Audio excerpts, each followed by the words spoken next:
छत्तीसगढ़ में अब नक्सलवाद खात्मे की ओर है। वो दिन दूर नहीं जब छत्तीसगढ़ की धरती पूरी तरह से नक्सलवाद से मुक्त हो जाएगी। सरकार की नक्सलवाद उन्मूलन नीति से प्रभावित होकर लगातार बड़ी संख्या में नक्सली हिंसा का रास्ता छोड़कर मुख्य धारा में लौट रहे हैं। शुक्रवार को भी देश के इतिहास में पहली बार एक साथ 200 से ज्यादा नक्सलियों ने जगदलपुर में मुख्यमंत्री विष्णुदेव साय के सामने आत्मसमर्पण किया।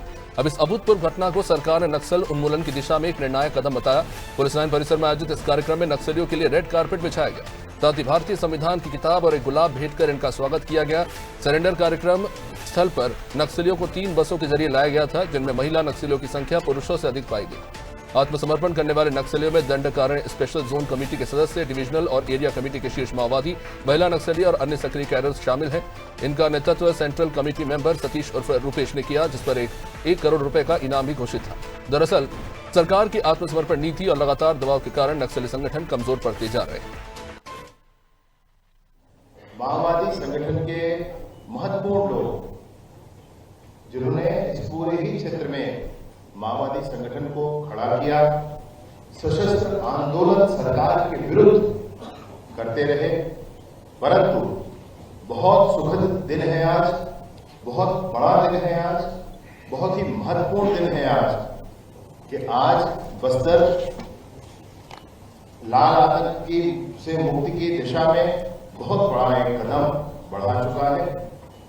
बस्तर की जनता के मनोभाव के अनुरूप मैं बड़ी स्पष्टता आपसे करना चाहता हूं, बस्तर की जनता के मनोभाव के अनुरूप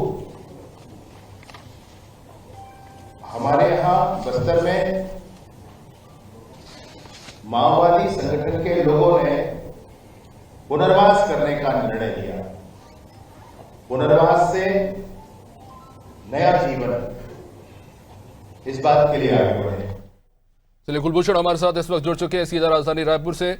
कुलभूषण, एक तरह से कह सकते हैं कि आज का दिन बेहद खास रहा, क्योंकि जिस तरह से रेड कारपेट बिछाकर नक्सलियों को आम जीवन से जोड़ा गया, वो कहीं ना कहीं में अपने आप में बेहद खास। बिल्कुल, ये अपने आप में एक बड़ा ही खास पल था। और यकीनन तौर पर आज जिस तरह से देखा गया कि करीब 208 ऐसे बड़े नक्सली थे जिनको यहाँ पर आज उन्होंने सरेंडर किया है, जिसमें सबसे आनंद की बात ये है करीब 110 के करीब जो है वो महिलाएं हैं और 98 के करीब जो है वो पुरुष नक्सली इसमें शामिल है। साथ ही साथ जिस तरह से 1 करोड़ का इनामी बड़ा नक्सली रूपेश, वो भी आज सरेंडर करते हुए आज यहाँ पर नजर आया है। तो यकीनन तौर पर ये बड़ी खास बात है। जैसा कि पहले ही भाजपा ने कहा था कि हम रेड कारपेट बिछाकर फूलों के साथ उनका स्वागत करेंगे, उसी प्रकार आज जिस तरह से उनका स्वागत हुआ है यह काबिले तारीफ है, क्योंकि ये एक बड़ा मैसेज है जो पूरे नक्सल, जितने भी राज्यों में नक्सल से जो प्रभावित लोग हैं या फिर जो नक्सलियों के साथ मिले हुए हैं या जितने भी नक्सल वहां पर हैं, उन सभी के लिए एक बड़ा मैसेज है कि देखिए, सरकार आपके स्वागत के लिए तैयार खड़ी है, आपको पुनर्जीवन में वापस भेजने के लिए तैयार खड़ी है, मेन स्ट्रीम से जोड़ेगी, सजा नहीं मिलेगी, आपको एक नया जीवन दान मिल रहा है और उसके लिए आप सभी का स्वागत सरकार करने को तैयार खड़ी है।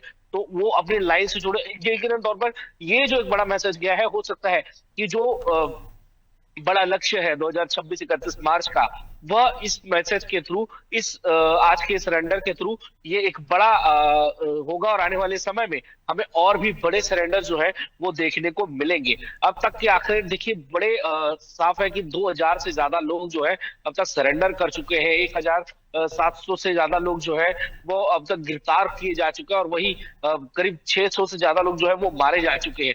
तो यकीन तौर पे बड़ा आंकड़ा पिछले 2 साल में हमने यहाँ पर देखा है। और जिस तरह से हर विंग में, पूरी हर विंग में जो है वो सेंट्रल एजेंसी हो या फिर राज्य की एजेंसी हो, दोनों ही मिलकर जिस तरह से पूरे मल्टी डायमेंशनल तरीके से जिस तरह से हर विंग में काम कर रहे हैं, वह अपने आप में काबिले तारीफ है। यही वजह है कि 6 से 3 संवेदनशील इलाकों में और 18 से 11 जो नक्सली क्षेत्र जो इलाके थे, उसमें हम इतनी आसानी से हम यहाँ पर पहुंच पाए हैं। और यकीनन तौर पर आने वाले 6 महीने के भीतर ये जो लक्ष्य है वो पूरी तरह से हम प्राप्त करेंगे। निश्चित रूप से कुलभूषण, देखना होगा कि जो लक्ष्य रखा गया है वो प्राप्त होता है कि नहीं। जाहिर तौर पर आज जो दृश्य देखने को मिला, उससे कहीं ना कहीं उस लक्ष्य को लेकर एक उम्मीद तो जरूर जागी है।